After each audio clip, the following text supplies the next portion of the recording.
வணக்கம் நண்பர்களே. இன்றைக்கி நம்ம ஜேம்ஸ் கேமரான் அவர்களுடைய இயக்கத்தில் வெளிவந்துள்ள அவதார் ஃபயர் அண்ட் ஆஷ் திரைப்படத்தினுடைய விமர்சனத்தை தான் பார்க்க போகிறோம். இந்த திரைப்படத்தினுடைய பிளாட் என்னன்னு சொல்லி கேட்டிங்கன்னா, நம்ம Avatar 1 and Avatar way of water இந்த 2 திரைப்படத்துலையும் பார்த்த அதே பிளாட்டு தான். அதாவது பேண்டோரா அப்படிங்கிற ஒரு கிரகத்தில் நிறைய ரிசோர்ஸஸ் இருக்குது. அதை எடுக்கணும்னு நினைக்கக்கூடிய மனித இனம், அந்த மனித இனத்தை பேண்டோரா மக்கள் எப்படி ஓட விடுறாங்க அப்படிங்கிறது தான் கதையே. பட் இந்த ஒரு திரைப்படத்தில் இன்னும் கொஞ்சம் சில இன்ட்ரெஸ்டிங்கான விஷயங்களை ஆட் பண்ணி இந்த படத்தை ப்ரெசென்ட் பண்ணியிருக்காங்க. ஸோ அதனாலேயே அதிலிருந்து கொஞ்சம் வித்தியாசமாக இந்த திரைப்படம் தெரியும் அப்படின்னே சொல்லலாம். அடுத்தது, இந்த திரைப்படத்தில் பாசிட்டிவ்ஸ் அண்ட் நெகட்டிவ்ஸ் அப்படின்னு சொல்லிட்டு பிரித்து பேசுறதுக்குலாம் எதுவுமே இல்லை. ஸோ அதனால் மொத்தமாகவே சொல்லிடுறேன். முதல்ல இந்த படம் வந்துட்டு பயங்கர பிரம்மாண்டமாக இருந்துச்சுங்க. ஸோ அது நம்ம எல்லாருக்குமே தெரிஞ்ச விஷயம் தான். அவதார் 1 and 2 நம்ம எல்லாம் பார்த்துருப்போம். ஸோ அதில் எந்த அளவுக்கு கிராஃபிக்ஸ் இருந்துச்சோ, எந்த அளவுக்கு விஎஃப்எக்ஸ் ஒர்க் இருந்துச்சோ, அதே அளவுக்கு பிரம்மாண்டமான ஒரு விஎஃப்எக்ஸ் ஒர்க் இந்த திரைப்படத்துலையுமே இருக்குது. துளி கூட வந்துட்டு பார்த்தீங்கன்னா அதில் குறைய வைக்கல அப்படின்னு தான் சொல்லி ஆகணும். அதை தாண்டி இந்த திரைப்படத்தினுடைய கதை வந்துட்டு ஆல்ரெடி நம்ம எல்லாருக்கும் தெரிஞ்ச கதை, அதே தான் வந்து பார்த்தீங்கன்னா மறுபடியும் ரிப்பீட் ஆகுது அப்படிங்கிற காரணத்தினாலேயே கொஞ்சம் போர் அடிக்கிறதுக்கு ஆரம்பிச்சிருச்சு. ஸோ கொஞ்சம் இல்லை, ஒரு மணி நேரத்துக்கு அப்புறம் பயங்கரமாகவே எனக்கு போர் அடிக்க ஆரம்பிச்சது அப்படின்னே சொல்லலாம்.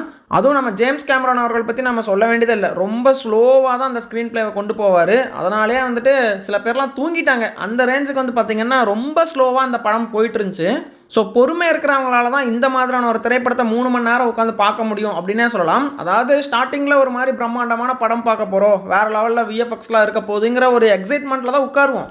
ஆனால் அதெல்லாம் பார்த்து ரசித்து ஒரு மணி நேரம் அப்படியே பார்த்து முடிச்சக்கப்புறமா ரொம்பவுமே சலிப்பு தட்டுறக்க ஆரம்பிக்குது அப்படின்னு தான் சொல்லி ஆகணும். அதை மாதிரி தான் அந்த ஸ்க்ரீன் பிளேவை அமைச்சிருந்தாங்க. ஸோ அதுக்கு நடுவில் கொஞ்சம் இன்ட்ரெஸ்டிங்காக வந்துட்டு பார்த்திங்கன்னா சில விஷயங்களை காட்டினாங்க. ஒரு ஐடியாவை வந்து பார்த்தீங்கன்னா புதுசாக கொண்டு வந்தார் நம்ம ஜேம்ஸ் கேமரான் அவர்கள். அதாவது அந்த பேண்டோராவில் வந்துட்டு பார்த்தீங்கன்னா மனிதர்களால் மூச்சு விட முடியாது அப்படிங்கிற மாதிரி தான் இருக்கும். எல்லோரும் மாஸ்க் போட்டு தான் சுற்றிட்டு இருப்பாங்க. பட் அதை உடச்சி ஒரு விஷயத்தை கொண்டு வந்தார் நம்ம ஜேம்ஸ் கேமரான் அவர்கள். அந்த இடமெல்லாம் கொஞ்சம் இன்ட்ரெஸ்டிங்காக போச்சு. ஸோ நானும் வந்துட்டு இதை வச்சு பெருசாக வந்துட்டு கிளைமேக்ஸில் ஏதோ ஒன்று நடக்க போகுது அப்படிங்கிற மாதிரி எக்ஸ்பெக்ட் பண்ணேன். பட் அதெல்லாம் எதுவுமே இல்லாமல் அந்த ஐடியாவை வெறும் இன்ட்ரொடக்ஷன் மட்டும் பண்ணிவிட்டு விட்டுட்டார். ஸோ அதுக்கு அடுத்து வரக்கூடிய திரைப்படங்களில் நம்ம அந்த ஐடியாவை வச்சு பெருசாக ஏதோ ஒரு விஷயத்தை எதிர்பார்க்கலாம் அப்படின்னு நினைக்கிறேன். பட் அந்த இடமெல்லாம் கொஞ்சம் இன்ட்ரெஸ்டிங்காக போச்சு அப்படின்னே சொல்லலாம். அதுக்கப்புறமா நிறைய விஷயங்கள் ரிப்பீட் ஆச்சு வே ஆஃப் வாட்டர்லேருந்து. ஸோ அது என்னென்ன அப்படின்னா, அந்த வே ஆஃப் வாட்டர் திரைப்படத்துலேயும் மீன்களையெல்லாம் காப்பாற்றுற மாதிரி காட்டுவாங்க. அதாவது பெரிய பெரிய திமிங்கலம் மாதிரி ஒன்று இருக்கும், அதையெல்லாம் அவங்க அழிப்பாங்க, அதுங்கெல்லாம் திரும்பி அட்டாக் பண்ணும். ஸோ அந்த விஷயங்களெல்லாம் ரிப்பீட் ஆகிட்டே இருந்துச்சு. ஸோ எனக்கு என்ன அப்படின்னா, எதுக்கு இந்த மாதிரி அவங்க கொண்டு வந்தாங்க அப்படிங்கிறது எனக்கு ஒரு டவுட்டாகவே இருக்குது. ஏன்னா இந்த படத்தில் வந்துட்டு ஃபயர் அண்ட் ஆஷ் அப்படின்னு சொல்லிட்டு டைட்டில் வச்சுருக்காங்க. அதுக்கேற்ற மாதிரி சாம்பல் வாசிகள் அப்படின்னு சொல்லிட்டு புதுசாக சில கேரக்டர்ஸ் இன்ட்ரடியூஸ் பண்ணாங்க. புதுசாக ஒரு இன மக்களையே வந்துட்டு காட்டியிருந்தாங்க. ஸோ அந்த இடமெல்லாம் இன்னும் கொஞ்சம் நல்லா எக்ஸ்ப்ளோர் பண்ணியிருக்கலாமே.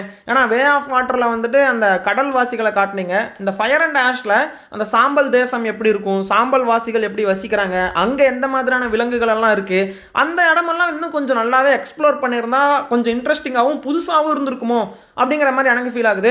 அவங்க அதையெல்லாம் கம்மியாக பண்ணிவிட்டு இந்த மறுபடியும் இந்த கடல்வாசிகளை காட்டுறது, அந்த மீனுங்களை காட்டுறது, இதையவே அதாவது பார்ட் 2ல் என்ன பண்ணாங்களோ அதையவே பார்ட் 3லையும் பண்ணி வச்சுருக்காங்க. ஸோ அதனால் அதெல்லாம் பார்க்குறப்போ பயங்கரமாக போர் அடிக்க ஆரம்பிச்சது ஒரு கட்டத்தில் அப்படின்னு தாங்க சொல்லணும்.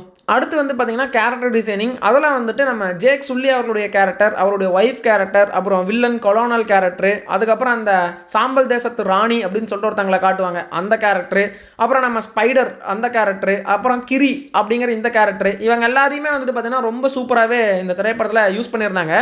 ஸோ மற்ற கேரக்டர்ஸ் எல்லாம் பெருசாக மனசில் நிற்கவே இல்லை. ஆனால் நிறையா கேரக்டர்ஸ் வரும், பெருசாக யாரும் சொல்லிக்கிற அளவுக்கு மனசில் நிற்கலை. பட் இந்த கேரக்டர்ஸ் எல்லாம் ரொம்ப பிரமாதமாகவே பண்ணியிருந்தாங்க. ஸோ இதுவே ரொம்ப சூப்பரான விஷயம் தான். இத்தனை கேரக்டர்ஸை ஃபோக்கஸ் பண்ணி படம் எடுக்கிறதுங்கிறதே பெரிய விஷயம் அப்படின்னு தான் நான் சொல்லுவேன். ஆனால் இதையும் தாண்டி இன்னும் நிறைய கேரக்டர்ஸ் இருந்தாங்க. உதாரணத்துக்கு அந்த கடல்வாசிகளுடைய ராஜா ராணி அப்படிங்கிற 2 கேரக்டர்ஸாக இருக்கட்டும், அப்புறம் நம்ம ஜேக் சுல்லியுடைய பையன் அந்த கேரக்டராக இருக்கட்டும், இவங்க எல்லாருமே இந்த திரைப்படத்தில் வந்தாலுமே பெருசாக எந்த ஒரு எஃபெக்ட்டுமே கொடுக்கல அப்படிங்கிறது தான் உண்மை. அதையும் தாண்டி அந்த மீன்களை எல்லாம் நல்லா காட்டியிருந்தாங்க. அதுக்கெல்லாம் ஒரு கேரக்டரைசேஷன் கொடுத்துருந்தாங்க. ஸோ அந்த மீன்களுக்கான கேரக்டரைசேஷன்லாம் நல்லா இருந்துச்சு அப்படின்னு தான் சொல்லி ஆகணும். பட் அது ஆல்ரெடி பார்த்தது அப்படிங்கிறதுனாலேயே கொஞ்சம் போருமே அடிச்சுது அப்படின்னு தான் சொல்லி ஆகணும். ஸோ ஓவராலாக பார்க்குறப்போ கதை ஒரு பழைய கதை, ஸ்க்ரீன் பிளே வந்துட்டு ரொம்ப போரிங்கான ஒரு ஸ்க்ரீன் பிளே, ரொம்ப ஸ்லோவான ஒரு ஸ்க்ரீன் பிளே. மேபி வந்துட்டு ஜேம்ஸ் கேமரான் அவர்களுடைய ஃபேன்ஸ்னு அவங்களுக்குன்னு ஒரு தனி ஃபேன் பேஸ் இருப்பாங்க, அவங்களுக்குன்னு ஒரு தனி ஆடியன்ஸ் இருப்பாங்க. ஸோ அந்த ஆடியன்ஸ்க்கு மேபி அட்ராக்டிவாக இருக்கலாம் அந்த ஸ்க்ரீன் பிளே. ஸோ எனக்கு பெருசாக ஒர்க் ஆகலை அப்படின்னு தான் நான் சொல்லுவேன். ஸோ கதை அண்ட் ஸ்க்ரீன் பிளே ஆவரேஜாக தான் இருந்துச்சு. பட் கேரக்டரைசேஷன் நல்லாவே இருந்துச்சு அப்படின்னு சொல்லலாம். அடுத்து வந்துட்டு மியூசிக்கெல்லாம் வந்துட்டு குறை சொல்ல வேண்டியதே இல்லை. இன்டர்நேஷ்னல் லெவலில் சூப்பராகவே போட்டிருக்காங்க. ஸோ மியூசிக்கை பற்றி பேசுகிறதுக்கு வேறு எதுவும் இல்லை அப்படின்னு தான் சொல்லணும். அடுத்தது வந்துட்டு 3D ஒர்க்கு.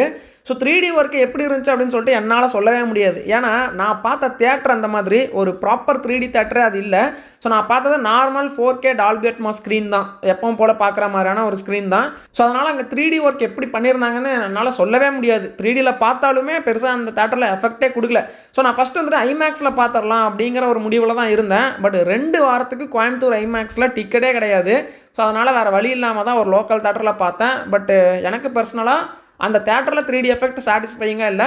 நீங்கள் வந்துட்டு ஒரு நல்ல தேட்டராக, ஒரு நல்ல 3D தேட்டராக உட்காந்து இந்த படத்தை பார்த்தீங்கன்னா நல்லாயிருக்கும்னு நினைக்கிறேன். பார்த்துருந்தீங்கன்னா மறக்காமல் கமெண்ட்டில் சொல்லுங்கள் எப்படி இருந்துச்சுன்னு.